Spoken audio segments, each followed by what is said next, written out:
China is going to have to face the fact at some point that if they're going to inspire the confidence that's necessary to either back their currency and have it be the next world reserve currency, or have a very large part in the SDR or whatever scheme comes forward, they're going to have to lay their cards on the table. And everybody else is going to have to lay their cards on the table. And that means there's going to have to be an accounting of who has how much gold. Hey guys, thanks so much for pushing play. We really do appreciate it. I have back on the line our good friend, an old friend, and somebody who's been on the show a few times. We're glad to have him back. It's Brother John F. from brotherjohnf.com. Brother John, how are you? I'm doing great, Sean. It's great to be back on. Thanks for having me. Well, thanks for coming back on. We really appreciate it. And, we follow all of your work. Your latest publicly released update was from April 28th, and it was about the Commitment of Traders report. I want to talk about the significance of that in your mind. You say commercial hedges are dropping off the map, and we're sort of seeing a retread of what we saw in previous run-ups. I want to talk about that. But let's start wherever you want to start. What are you currently following right now in the precious metals markets? Probably an interesting one that I just saw today is the breaking story of Bernie Sanders' wife. I don't know if you saw this. This probably came out of the Clinton hit machine. But apparently Bernie's wife was the president of Burlington College, which is now going bankrupt due to a $10 million loan that they took out to buy a bunch of lakefront property from the Diocese of Burlington, which, by the way, at the exact same time was settling a $20 million lawsuit for child sex abuse. So it looks like that's probably going to turn out to be a pretty big story. But, just looking at politics that's going on and the caliber of the people that we have to choose from, it's really sad that, and it goes across the banks, it goes across the media. Of course, you're very familiar with the workings of the media, and just how the stories are controlled, and just the caliber of people that we have running things is really, really sad. And of course, in the silver and gold markets, it's the same thing. We have the scandals just keep coming, and I think recently, today or yesterday, we just had reported that the Chinese now are taking over a large vault in London.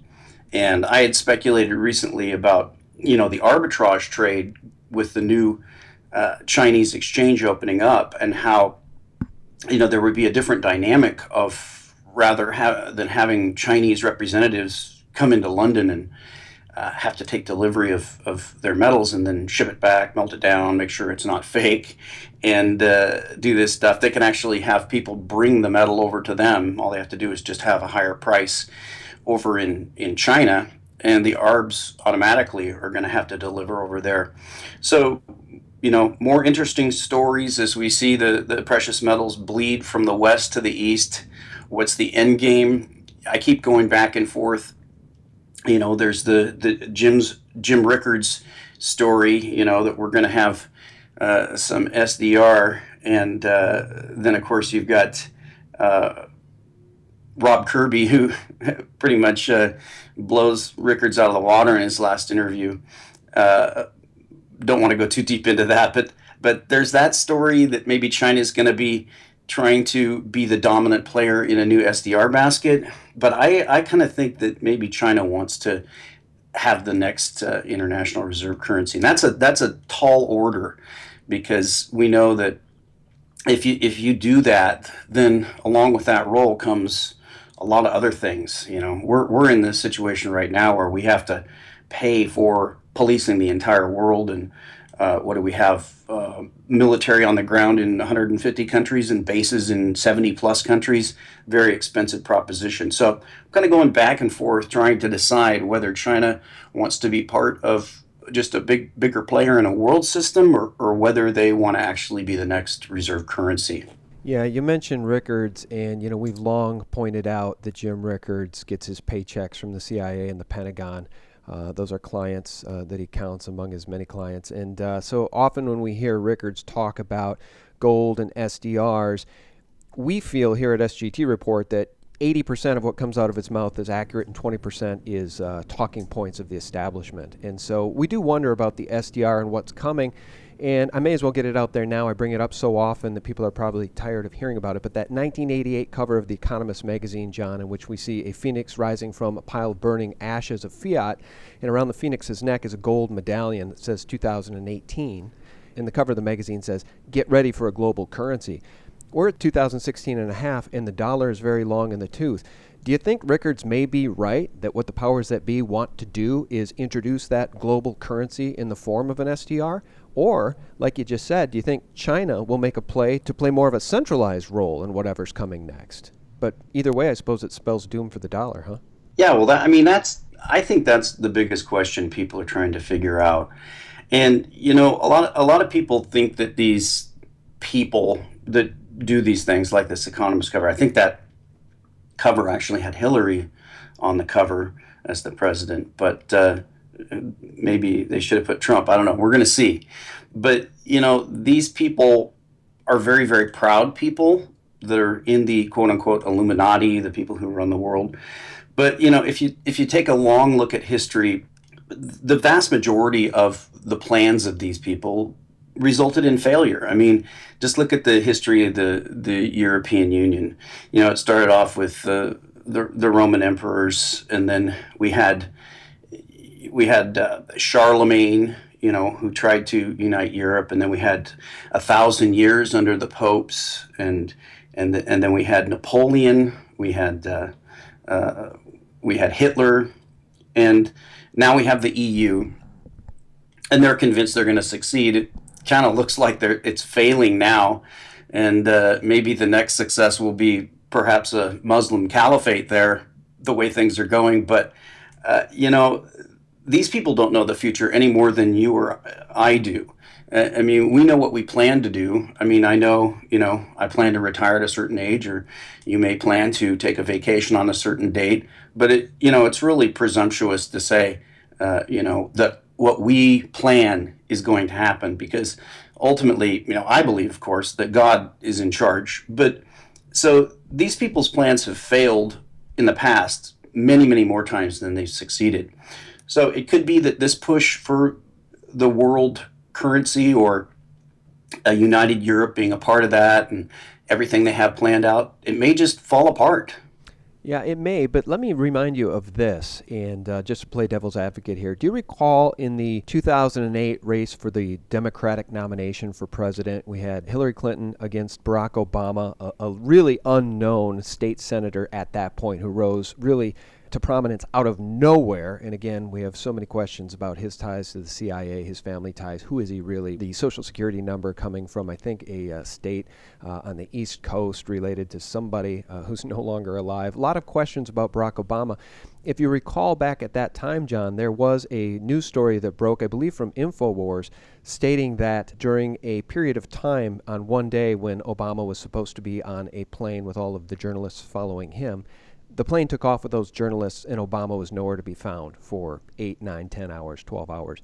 Same with Hillary Clinton. And the report at the time was they turned up at the Bilderberg Group meeting where they were told, here's the deal, Obama, you're going to get the nomination in 2008, and sometime in the future, 2012 or 2016, Hillary, it'll be your turn. And I just wonder if these people don't orchestrate things to the point where they do get what they want more often than not. And it makes me wonder, given the litany of Hillary Clinton's crimes, which are now so obvious and so far-reaching that she should be in prison, is it even possible that that woman could actually make it into the White House? Anything's possible. I personally believe that the Clintons are probably just an extension of the Bush, for better words, we'll say Bush crime family. I agree.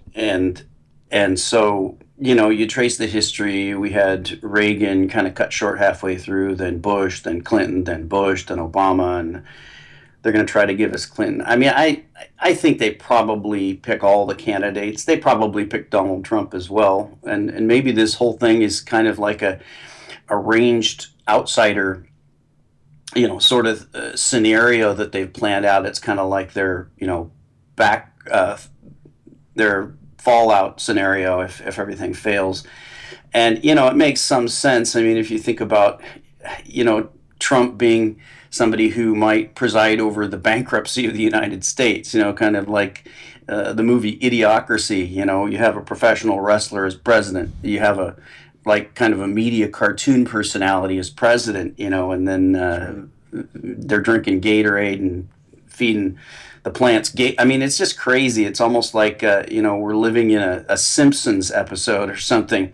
I think it may just be that these are different factions. I don't know what the factions are. Everybody thinks they know, who's behind everything. We have, rabid anti-Semites who blame the Jews if it rains, and then we have, people who swear that it's the CFR and the Bilderbergers. I honestly can't tell you, who's running the show, except maybe the church lady could tell you who's behind everything. But, I think they're all kind of shady characters. I would be surprised, though, if Hillary actually wins. I think the Economist may just end up with egg on their face on this one. Yeah, I hope so. Well, I've thought the same thing about Trump. I mean, he may be a steam release valve, right, put into play by the establishment to the degree that they needed to head off what is quickly devolving into revolutionary feelings around the globe as people are sick and tired of the fraction of a fraction of a fraction of the 1% taking everything and leaving nothing but crumbs for the rest of us. I mean, my God, look what's going on in Venezuela, John. I just want to get your opinion on that. Is there any better example of the chaos and absolute horror that can evolve when we see a hyperinflationary collapse, when we see a currency hyperinflate into worthlessness? Well, I've been covering Venezuela for quite some time, and Venezuela is a really bad situation. Now, a lot of the conspiracy theorists have said, well, it's the U.S. trying to undermine them. But I mean, if you just, yes, you have to use Occam's razor, and there's something behind there. But just using Occam's razor on it, it's very simple. I mean, when you have somebody who makes an order that supermarkets can only charge such and such amount for food, and farmers can only charge such and such amount for their crops, then you're going to have shortages. That's just basic economics. And this bus driver, Nick Maduro, who hears from former Hugo Chavez birds talk to him, and it's the spirit of Chavez. I mean, this guy's a nutcase. He needs to go. That's the bottom line. And the president of Colombia has pretty much said, it's looking like we may need to move in here and just remove this nutcase from power. But it's an example of socialism, which is a completely bankrupt philosophy. But unfortunately, the alternative that it's always compared to is crony capitalism. We never really have a decent free market comparison. I mean, it's sad that communist China, probably on the lower levels, has more free markets. There's probably more free markets in Asia and some of the Asian emerging economies, say, like Thailand and Laos and Cambodia and Vietnam, than there is anywhere in the West, because we're just continuing to go to the left and a suppression of markets. But I mean, Chavez's family, they've looted billions of dollars out of that country. I mean, I think read one article said his daughter has an estimated net worth of $4 billion or something like that. And then there are other former cronies. So, it's like the pattern's the same on the left and on the right. We don't have a left. We don't have a right. I mean, you mentioned Obama. As far as what the left wasn't the left anti-war? At one point. I mean, how did that work out? Yeah, at one point. That's one of the things that really is my ultimate pet peeve, and I've said this a million times. If you used to be a quote-unquote conservative and Bush was your guy, well, when he did all measures of unconstitutionality with the signing of the Patriot Act, the John Warner Defense Authorization Act, the Military Commissions Act, invading Iraq on the back of WMD lies, invading Afghanistan, the plans for which were already on the president's desk prior to 9/11, I mean, you have to be intellectually honest and say, these guys are not my guys. These guys are criminals. And the same is true if you are a quote-unquote liberal. Why can't these people be intellectually honest about the crimes of Barack Obama and the crimes of Hillary Clinton, John? It absolutely enrages me that people are so intellectually dishonest and so willing to root for their team even when their team is corrupt to the core. Well, let's look at the other side. I mean, let's look at John Boehner, crybaby Boehner, and now we've got Paul Ryan in there. And you would think that probably the main thing that swept the Republicans into two elections, 2010 and 2012, was basically the Tea Party, whose really only point was we need fiscal restraint. We need to stop growing the size of government. Now you look at the richest zip codes in the country now. They're all around Washington D.C. We've Right. got government workers making $100,000 pensions. What have the Republicans done to stop this? They've done absolutely nothing. What did they do to stop Obamacare? I mean, it's crazy. Both sides seem to be completely controlled.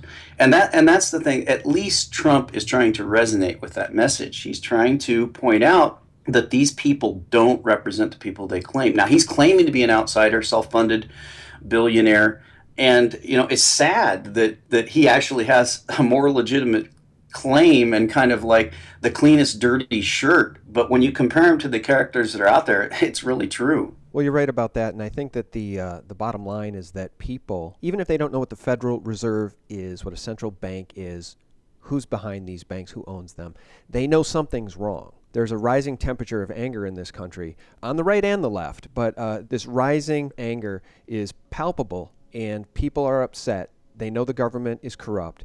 And even if they can't necessarily put their finger on why and specifically talk about the things that we talk about, they know something's very, very wrong, which I think is why Trump is experiencing this incredible support. And Bernie Sanders, too, because the system is fixed. The mainstream media mockingbird liars are doing the bidding of the establishment, and people know it. People really are starting to recognize it. Diatribe over. Well, let me ask you this. Before we lose you, I want to talk about what's going on over at the Comex, the commitment of traders, significance in your mind, which you did talk about in your last public video. What's going on in the Comex? We see from TF Metals that the actual number of registered bars to paper bars on the Comex is somewhere in the neighborhood of 500 to 1. To me, it represents the same level of corruption that we just talked about in politics. Well, the Comex is a really strange case because I think I saw a study once that said that of the silver that's mined every year, less than 5% of that silver is actually delivered on the Comex. So how does the Comex set prices if 95% of all the trades on the Comex are just people trading back and forth? And that gets to the Commitment of Traders report, because the Commitment of Traders report breaks it down amongst commercial hedgers, large speculators, and small speculators. And the commercial hedgers are kind of disappearing. That category includes, of course, people who produce silver, and then the other side is people who use silver. So that's the real market, the people that sell the real physical commodity and the people that consume the real physical commodity. Right. That shouldn't be 5%. That should be 95%. That's right. But the large speculators, which is the number that's growing, and that number has significantly increased as silver has started to form the bottom that it's forming, whereas the commercial trader, I'm sorry, yeah, the people who take delivery, that number has dropped significantly since silver has started to bottom. But so that's an indication to me that there's a possibility that some of those large speculators could flip at any point. And really, it's been a possibility for the last even 10 years, even since the SLV was created to divert potential silver demand into some fake paper thing that is controlled by Wall Street. But I mean, the raw numbers are really simple. I mean, let's just say silver's $20. It's not there yet, but at $20, and be generous and say there's a billion pulled out of the ground every year. What's that, $20 billion? Is that a rounding error on the Clinton Foundation's interest? I mean, the amount of money is so tiny. The question people should be asking is not when the Comex has, been busted, but why it hasn't. And there have been rumors for a long time. You've got Jim Willie types and others, but you can dig into the rumors, and there have been a lot of rumors about people in mini contracts in silver that decided to take delivery, got a mysterious phone call. Why do you want silver? Mm-hmm. Why are you taking delivery? Yeah, we've heard about cash settlements with a premium too. I would imagine that, hey, here's a lucrative business. Let's take delivery of silver on the Comex, wait for the phone call, get the cash delivery, and make ourselves a quick 10 or 20% profit. But I bet you if you started doing that over and over again, you'd probably wind up in a pair of cement boots somewhere. So, you know, why did Warren Buffett have to, dump his silver? Why did Bill Gates mysteriously back out? Because we know the answer to these questions. The market is so tiny that anybody with a decent amount of money, whether it's a pension fund, whether it's a sovereign wealth fund, whether it's any number of the thousands of billionaires on earth, they could destroy the Comex, any one of them, by simply taking delivery of whatever silver they have there. Yeah, That's not happening. Yeah, that's right. And, you mentioned earlier in the interview that Barclays, I don't think we said that specifically, Barclays is selling its precious metals vault to a Chinese banking conglomerate. And, we see over there at the Shanghai Futures Exchange this incredible tens of millions of ounces of physical silver inventory being built to challenge what JP Morgan claims they have, which is dubious. Who knows what JP Morgan has? We can't trust anything JP Morgan says. But what's going on at the SGE and the Shanghai Futures Exchange specifically is extremely dramatic. The world can see physical metal going to China. Sure. Well, if you read Market Wizards and the interview with Ed Sakota, which I've probably read 100 times, one of the most brilliant technical traders that's ever lived, they asked him about gold, and he said, well, gold tends to be dug up, moved, and buried about every 100 years or so.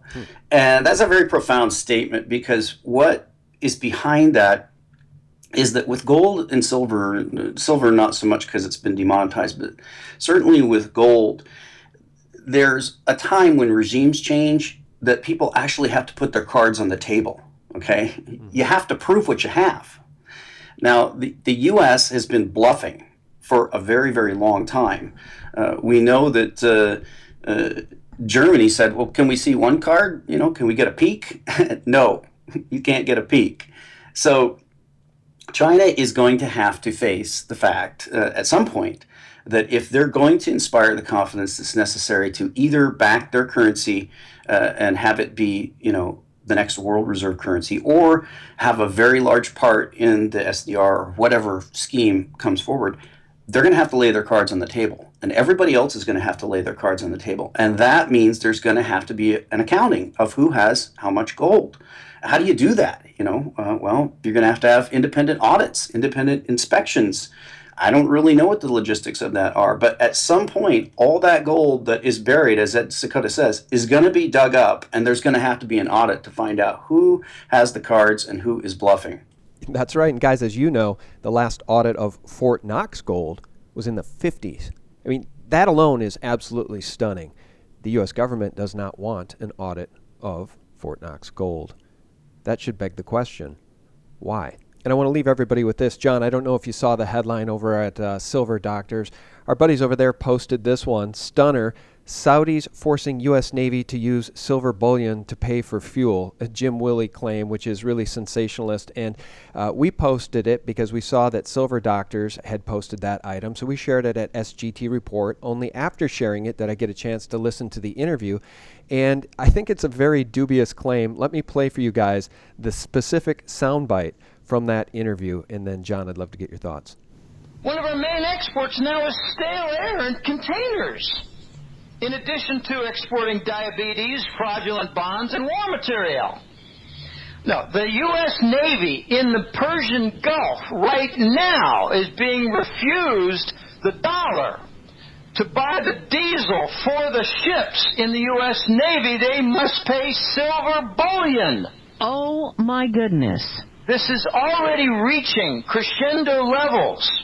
So, John, I just wanted to play that because we took a little bit of criticism at SGT Report for even posting that headline, which, of course, appeared at Silver Doctors first. And then I corrected the headline and added the editor's note that people could listen to his specific claim at 17:54:55 into that interview. And it is a very sensationalist claim.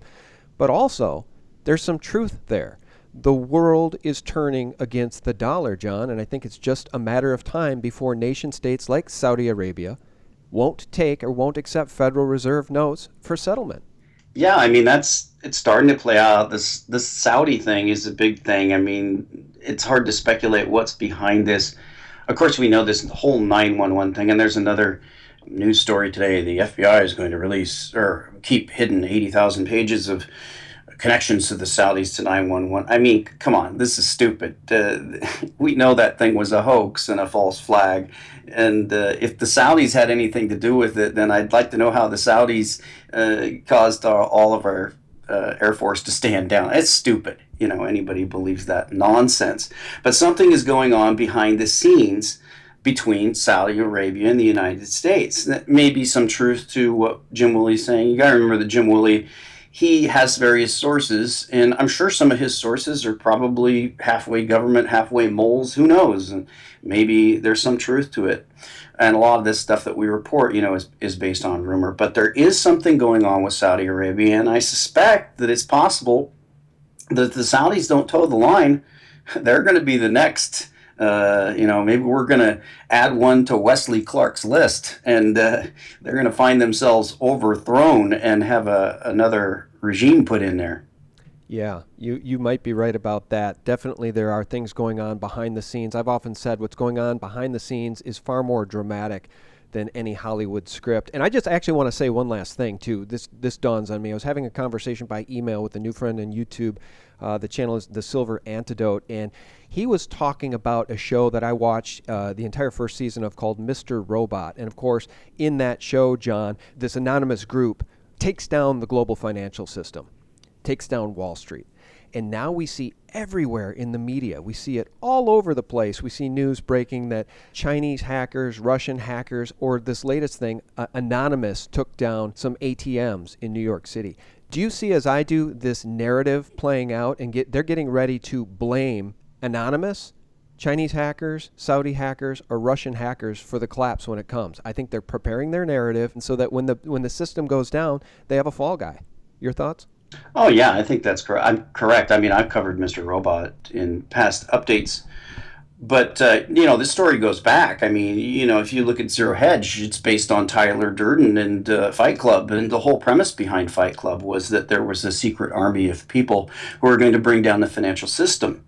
And now we have these reports that Anonymous is supposedly attacking these Federal Reserve websites through DDoS attacks, and I don't know how much impact it's going to have to bring down the Fed's website, But I mean, who is Anonymous?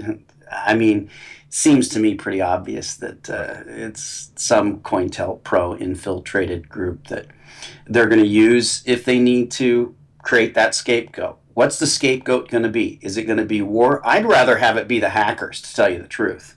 Because if it's the hackers, then a whole bunch of people don't have to die. We can just blame some anonymous hackers. The financial system crashed, and guess what? Hey, we didn't have the money, guys. Sorry, we lied. Oh, now we know why all the agencies need guns and bullets, because it's going to end up being like Venezuela for a while. But I hope that scenario plays out rather than them starting some global conflagration so that they can point over there and say, hey, look, shiny object, don't look at the crimes we've committed.